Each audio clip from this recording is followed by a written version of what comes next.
When you work for others, you are at their mercy. They own your work. They own you. Your creative spirit is squashed. What keeps you in such positions is a fear of having to sink or swim on your own. Instead, you should have a greater fear of what will happen to you if you remain dependent on others for power. Your goal in every maneuver in life must be ownership. Work in the corner for yourself. When it's yours to lose. You're more motivated, more creative, more alive. The ultimate power in life is to be completely self-reliant, completely yourself. The most expensive thing we spend is time. Because we can't get it back. Before I had money, when I'm poor, when I'm in the middle, when I'm rich, regardless, I've been on each one of those portions of the journey. Right. I had fun. When we didn't have no money, we had fun. It was fun. It shifted. It's either when you get hurt that bad, either your fear consumes you or you become a bit insensitive. And you start to approach the problem instead of run from it. You know, my grandfather told me, you don't get as far as the motherfucker you talk to for no reason. You'll be successful as the motherfucker that you talk to for no reason. What I mean is, if you spending your day talking to a nigga that ain't got nothing going on, what the kind of information can he offer you? Can he help you learn something? Can he teach you something in the conversation? When losing's not an option, then you gotta do everything possible to win. And I don't understand how they become complacent and feel like, oh, it's okay. You know, you get people that deal with things by not actually dealing with them. You ever seen a rich nigga want to start the fight? A nigga doing what love don't start the fight. He there, he's having a good time. He's partying, they got bottles. Right? The nigga start the fight is not doing his work. Only just three niggas, here's the picture. You got rich niggas, you got tough niggas, and niggas that easily become collateral damage. Do you want to feel like you're afraid all the time? Or do you start to become the aggressor? And you start saying, you know what? You ain't got to find me because I'm looking for you. And then it changes everything. Because at that point, I'm the person looking for you. Now, you don't give me all the controls because I got the buttons. I could just push them. Everyone is not actually going to be prepared to take the time to actually utilize the information that's given to them. If you pay attention and you actually keep whatever information is coming in front of you, that you choose what's valuable. But the things that you do hear that are valuable, if you make it your business to keep it, even if you have to write it down, so you have to say it to yourself or whatever, and you just keep, the person says something and you go, what did you just say? Almost like put it on my phone and hold on to it until it becomes a part of you in the way you actually would express yourself at different points. And then you develop a more advanced presentation, and I got that from Robert. They don't care about me. Is it okay for me not to care about people that don't care about me? It would be entertaining for them to see me in crisis. Why would you care about a person who would like to see you under the worst circumstances you could be in? I had to convince myself that I'm gonna make it, you know, regardless of how people felt at that time. And what it does is it makes you feel like, well, it made me feel like there's gonna be points that people are gonna mistake my confidence for arrogance. They don't understand the process I went through and how much I had to believe in myself in order to make these things happen. I never ran from anything because I didn't have nobody to go to. I've always had that, where I'm going. Home to get me? Ain't nobody there. You know what I'm saying? Like, so I've always been in a situation where I'm forced to deal with it myself, so. The most expensive thing we spend is time. Because we can't get it back. Before I had money, when I'm poor, when I'm in the middle, when I'm rich, regardless, I've been on each one of those portions of the journey. I had fun. At each place? When we didn't have no money, we had fun. It was fun. Almost 90% of the time, I'm communicating with people who've achieved a higher level of education than me, right? They're college graduates. So if the information that you needed in the business classes if everything you needed was in the book, then the teacher would be too successful to teach the class. Find something to fall in love with, something to be passionate about, right? And then because you enjoy it so much, you'll be able to do it so much that you become so good that everybody's gonna love and appreciate you. I think depression is a luxury. Because where I'm from, you can't afford to be depressed. You gotta pay the bill, right? So you gotta go to work. You gotta get up, you gotta go do what you gotta do. They got people right now that's at work don't feel like being there. But they got responsibilities, so they feel uncomfortable while they're working, while they're doing what they gotta do. I grew older. The one thing that becomes clearer to me each and every day is that I don't owe anyone a thing, and neither do you.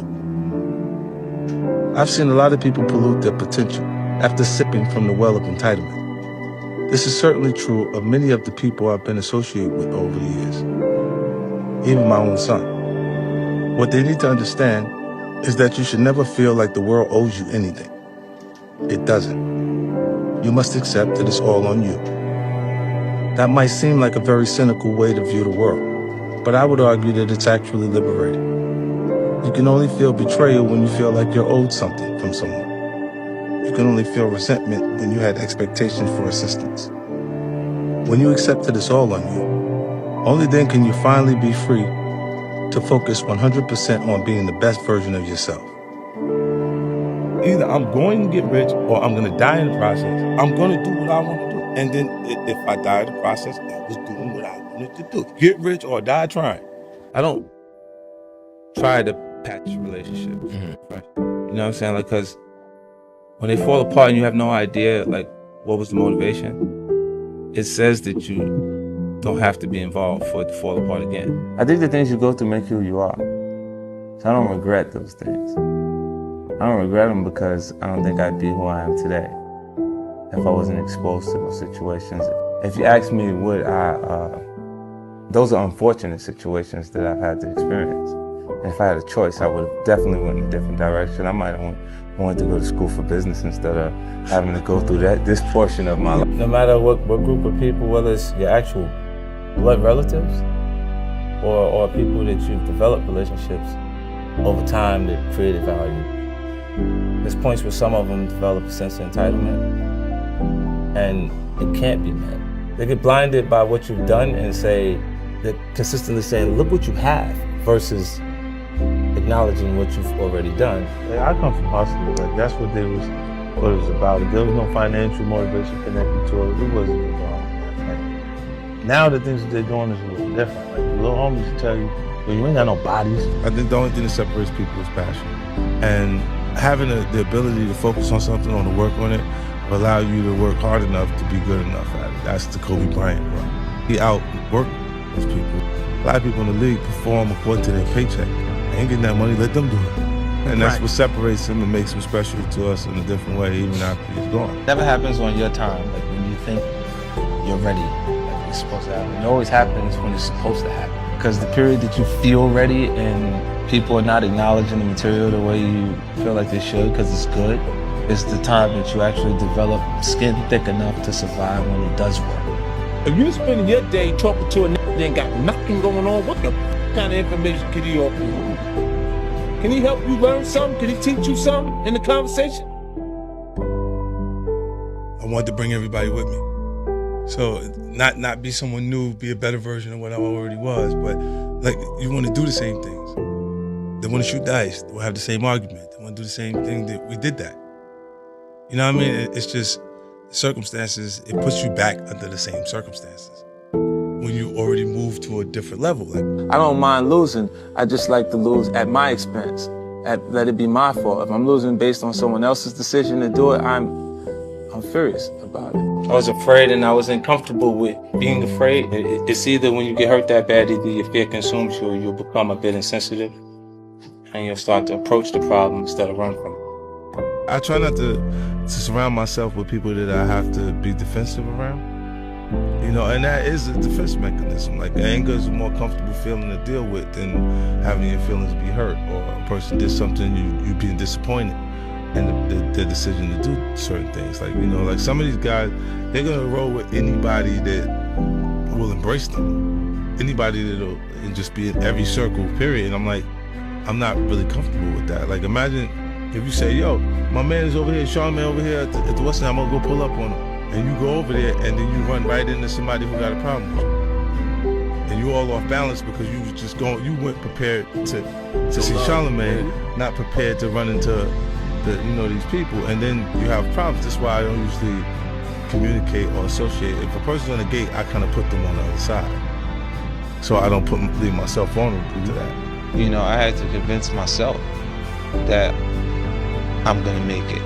You know, regardless of how people felt at that time. And what it does is it makes you feel like, well, it made me feel like there's going to be points that people are going to mistake my confidence for arrogance, because I've had to. They don't understand the process I went through and how much I had to believe in myself in order to make these things happen. I feel like you can will yourself into a good space.